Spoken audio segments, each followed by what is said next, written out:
Assalamualaikum warahmatullahi wabarakatuh.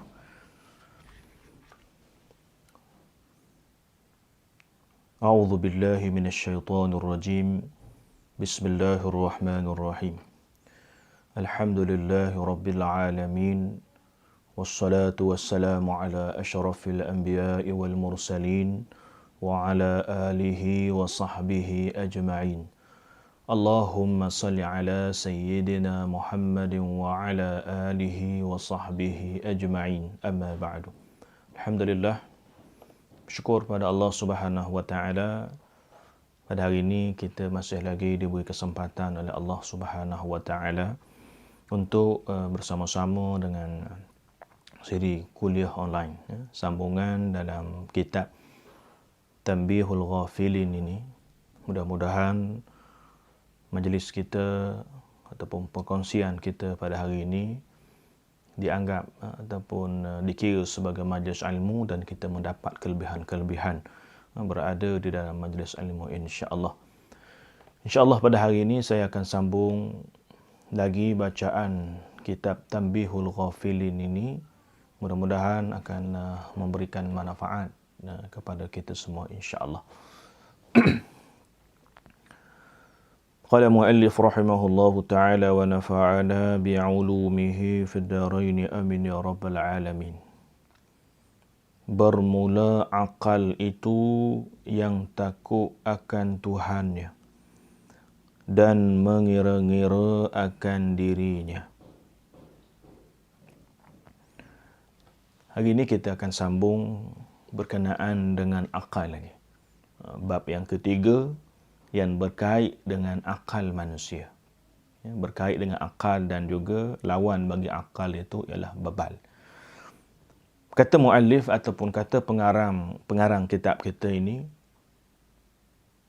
bermula orang yang berakal itu. Bermula akal dan orang yang berakal itu ialah mereka yang takut akan Tuhannya. Bermula orang yang ada akal. Dan bermula orang yang berakal itu mereka yang berfikir.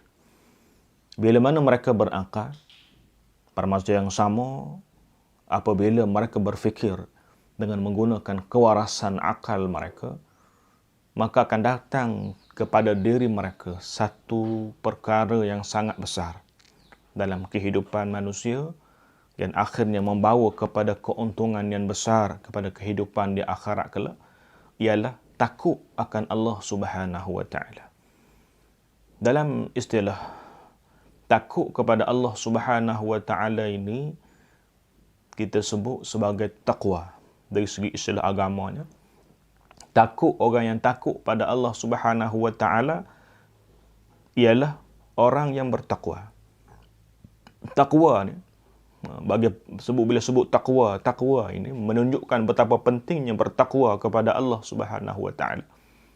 Khusus bagi orang lelaki, tiap-tiap hari Jumaat, setiap hari Jumaat kita akan dipesan oleh khatib, ittaqullah, ittaqullah. Takutlah kamu kepada Allah, takutlah kamu kepada Allah, bertakwalah kamu kepada Allah dengan sebenar-benar takwa. Ini menunjukkan bahawasanya takwa ini sangat penting. Takut kepada Allah Subhanahu wa taala ini sangat penting. Takut dalam bila kita sebut takut dalam arti kata kita buat perkara yang disuruh oleh Allah dan tinggal perkara yang dilarang oleh Allah. Baik. Takwa ini dari segi istilah, dari segi maksudnya, bila sebut orang yang bertakwa ataupun orang yang takut pada Allah Subhanahu wa taala ini, orang yang bertakwa mereka ataupun orang yang takut kepada Allah Subhanahu wa taala. Takut dalam arti kata kita melaksanakan segala titah perintah Allah Subhanahu wa taala. Kita melaksanakan segala apa yang disuruh oleh Allah Subhanahu wa taala, sama ada perkara itu perkara yang fardu ataupun perkara yang sunat. Kita sebagai hamba Allah Subhanahu wa taala yang bertakwa, kita akan buat semua.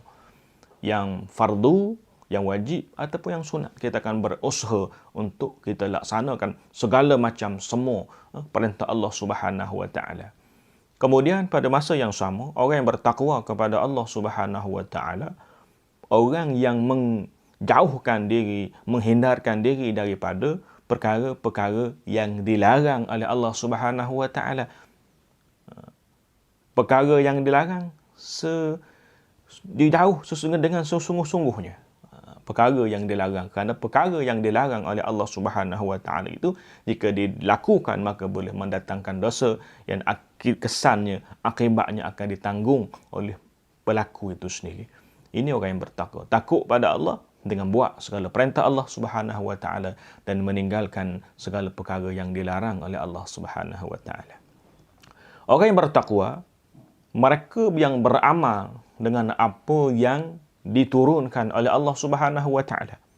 Orang yang bertakwa, orang yang takut pada Allah Subhanahu wa taala ini, mereka akan melaksanakan, mereka akan melakukan semua perkara yang diturunkan oleh Allah Subhanahu wa taala, beramal dengan apa yang diturunkan oleh Allah Subhanahu wa taala, yakni daripada Al-Quran.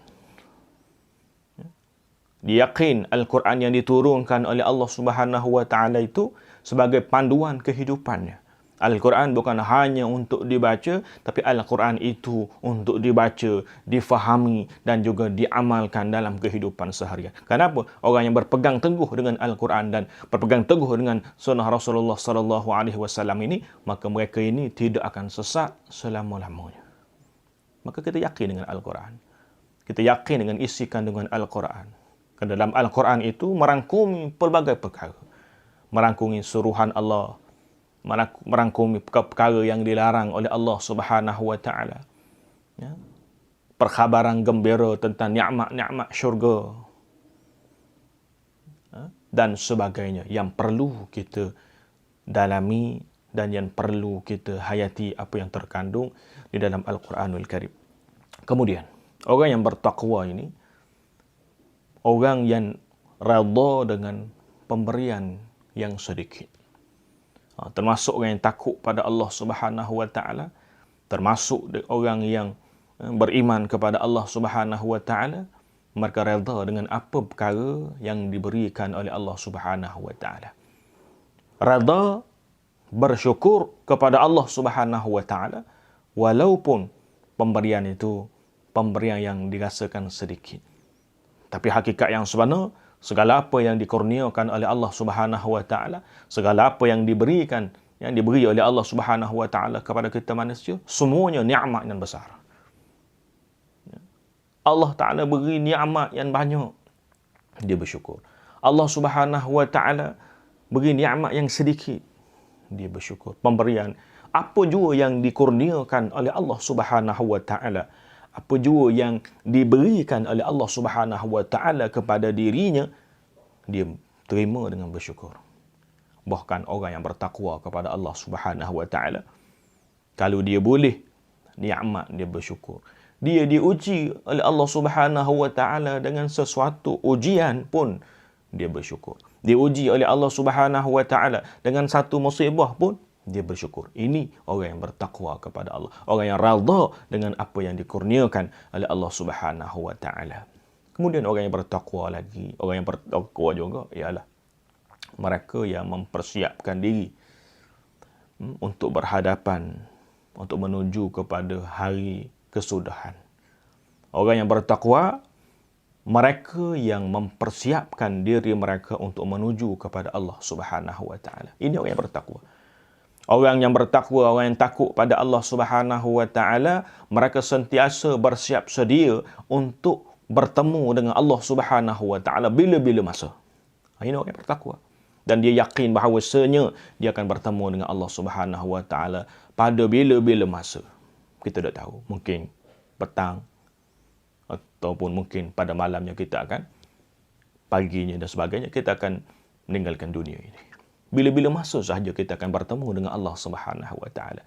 Dan orang yang bertakwa, orang yang beriman dan bertakwa kepada Allah, dia siap sedia untuk bertemu dengan Allah Subhanahu wa taala, khususnya pada hari akhirat kelak. Nah, ini orang yang bertakwa. Macam mana kita nak mempersiapkan diri kita? Mempersiapkan diri dengan melakukan amal saleh. Ini persiapan orang yang bertakwa. Persiapan orang yang bertakwa mempersiapkan diri dengan melakukan amal saleh, pada masa yang sama menjauhkan diri daripada perkara-perkara yang maksiat, menjauhkan diri daripada perkara-perkara yang membawa kepada dosa. Ini persiapan kita sebagai hamba Allah Subhanahu Wa Taala. Kerana dunia ini tempat untuk kita cari bekal. Dunia tempat kita mencari sebanyak-banyaknya bekalan. Kerana kita akan menuju kepada satu perjalanan yang sangat jauh. Dunia tempat kita cari bekal yang cukup, bekal yang banyak untuk kita pergi menuju kepada satu perjalanan yang sangat jauh, iaitu akhirat. Satu perjalanan yang kita akan berada di sana selama-lama, mencari bekal untuk akhirat. Kita di atas dunia ni, tempat kita cari bekal untuk akhirat. Kerana di akhirat itu kita akan duduk di sana, kita akan berada di sana dan kita tidak akan kembali lagi ke dunia ini. Kita boleh bayangkan, kita nak menuju kepada satu perjalanan yang lama, iaitu akhirat. Tiba-tiba kita tidak membawa bekal. Ini satu perkara yang merugikan. Contohlah, kalau kita nak bermusafir, kalau kita nak bermusafir ke satu tempat yang jauh. Contoh orang nak pergi Mekah, orang yang nak buat haji di Mekah. Orang yang nak buat haji di Mekah ni biasanya 40 hari ataupun 40 hari lebih saja. Dia akan balik semula ke tanah air. Kita boleh tengok persiapan orang yang nak pergi buat haji ni macam-macam. Di samping persiapan untuk mengerjakan haji, persiapan dari sudut bekalan. Kalau orang Pantai Timurnya, dia bawa budunya, macam-macam dia bawa. Nak bekal selama 40 hari. Dan kita boleh bayangkan, kalau nak pergi Mekah buat haji dalam tempoh sebulan lebih, yang kita akan kembali semula pun, macam-macam bekal kita bawa. Macam mana kita di hari akhirat kali ni, di hari akhirat kelak, bagaimana keadaan kita jika sekiranya kita tidak bawa bekal. Di negeri akhirat, kita tak akan kembali semula ke dunia. Maka sudah tentulah di sana kita perlu mempersiapkan diri dengan bekalan-bekalan yang secukupnya untuk kita berhadapan dengan hari akhirat kelak. Persiapan kita bukan pitih, bukan duit. Persiapan kita bukan makanan. Persiapan kita bukan kenderaan. Persiapan kita bukan emas dan perak. Persiapan kita ialah amal saleh. Persiapan kita ialah amal kebajikan. InsyaAllah mereka yang mempersiapkan diri dengan amal saleh ini, mereka akan mendapat bekalan yang cukup, mereka akan membawa bekalan yang cukup untuk berhadapan dengan hari akhirat kelak, insyaAllah. Kemudian, dan mengira-ngira ia akan dirinya. Bermula mereka yang berakal juga, orang yang ada akal, orang yang berakal, mereka yang mengira-ngira akan dirinya, maknanya menghisap diri atau muhasabah diri. Orang yang ada akal yang waras, mereka yang mempunyai kesempurnaan akal, mereka ini sentiasa bermuhasabah diri. Melihat akan diri kita. Melihat apa yang telah dilakukan oleh diri kita. Orang yang bermuhasabah diri. Sebab itulah kita ni, kalau boleh pada waktu malam, kalau boleh setiap malam, paling-paling tidak, paling-paling kurang, sebelum kita tidur malam, kita cuba renung kembali. Kita cuba ingat kembali pada hari ini apa yang telah kita lakukan. Kita melihat apakah dosa yang telah kita buat pada hari ini. Apakah kesilapan yang telah kita lakukan pada hari ini. Apakah kelalaian yang telah kita lakukan pada hari ini. Yang insya-Allah kita akan memperbetulkannya pada esok hari. Malam sebelum kita tidur, kita ingat balik. Sejak daripada kita bangun tidur, apa kita buat? Dari sudut perkara yang melalaikan, apa yang kita buat? Perkara-perkara yang tidak berfaedah, apa yang kita buat? Apa dosa yang kita buat pada hari ini? Apa maksiat yang kita buat pada hari ini? Apa dosa yang kita buat pada hari ini? dan kita segera bertaubat kepada Allah Subhanahu wa taala. Orang yang bermuhasabah diri ini, orang yang tengok akan keaiban diri ini, tengok akan keburukan diri ini, maka dia akan segera memperbetulkan. Satu, dia bertaubat kepada Allah Subhanahu wa taala, mohon ampun dengan Allah Subhanahu wa taala, kemudian dia memperbetulkan apa kesalahan, apa keburukan yang telah dia lakukan. Ini orang yang berakal. Ini orang yang berakal, orang yang bertakwa, dia sentiasa memperbetulkan diri, islah diri, memperbaiki diri. Kerana kita manusia ini tidak terlepas daripada melakukan dosa. Kita manusia tidak terlepas daripada melakukan kemaksiatan. Kita manusia tidak terlepas daripada melakukan perkara-perkara yang buruk. Maka dosa yang kita buat, keburukan yang kita buat, boleh kita perbetulkan dengan kita muhasabah diri dan kita bertaubat kepada Allah Subhanahu wa taala. Betul. Kita muhasabahlah diri kita. Kita hisablah diri kita sebelum kita dihisab di hadapan Allah Subhanahu wa taala. Kita kiralah diri kita, kita melihatlah diri kita, hitunglah keburukan apa yang kita buat pada dalam diri kita ini sebelum kita dihisab di hadapan Allah Subhanahu wa taala.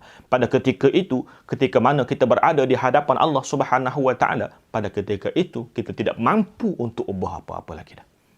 Pada ketika itu kita tidak mampu untuk memperbetulkan diri kita lagi. Kesempatan yang masih ada. Yang masih kita bernyawa ini, masih kita hidup ini, maka kesempatan itulah yang perlu kita gunakan untuk kita muhasabah diri kita, untuk kita berfikir tentang apa yang kita lakukan sepanjang hidup kita ini. Mudah-mudahan kita boleh cepat-cepat memperbetulkan sebelum kita ni dicabut nyawa, sebelum kita menghadap Allah Subhanahu wa taala di hari akhirat kelak. Ini keyakinan kita orang beriman. Kerana kita yakin kita akan dihisab. Kita yakin kita akan bertemu dengan Allah Subhanahu wa taala. Bila mana kita bertemu dengan Allah Subhanahu wa taala, bukan pertemuan yang biasa, pertemuan dengan Allah Subhanahu wa taala, pertemuan yang sangat besar. Allah Subhanahu wa taala ingin memberikan sesuatu yang besar, tapi maka kita juga perlu membawakan suatu bekalan yang besar untuk bertemu dengan Allah Subhanahu wa taala ini. Allah Subhanahu wa taala ingin mengurniakan suatu pemberian, suatu anugerah yang besar kepada manusia pada hari tersebut bagi manusia yang beriman. Maka kita buat persediaan insya-Allah. Jika kita bersedia, kita akan bertemu dengan Allah Subhanahu wa taala dalam keadaan Allah redha pada kita dan kita redha ataupun kita suka untuk bertemu dengan Allah Subhanahu wa taala. Insya-Allah kita akan mendapat keuntungan di dunia dan keberuntungan di akhirat kelak. Ini pentingnya kita menghayati dan kita menggunakan akal pada jalan yang sepatutnya, kerana kita yakin akal ini mempunyai peranan yang besar dalam memandu diri kita kepada jalan Allah Subhanahu wa taala, ditambah pula dengan keimanan kita kepada Allah Subhanahu wa taala. Insya-Allah kita akan terselamat di dunia dan juga di akhirat kelak. Dan kata ahli al-ma'rifah, insya-Allah kita sambung semula sesi pengajian ini pada masa yang akan datang. Mudah-mudahan kita mendapat manfaat pada hari ini dan kita mendapat keberkatan daripada Allah Subhanahu wa taala. Aqulu qawli hadza wa astaghfirullahal azim li wa lakum. Assalamualaikum warahmatullahi wabarakatuh.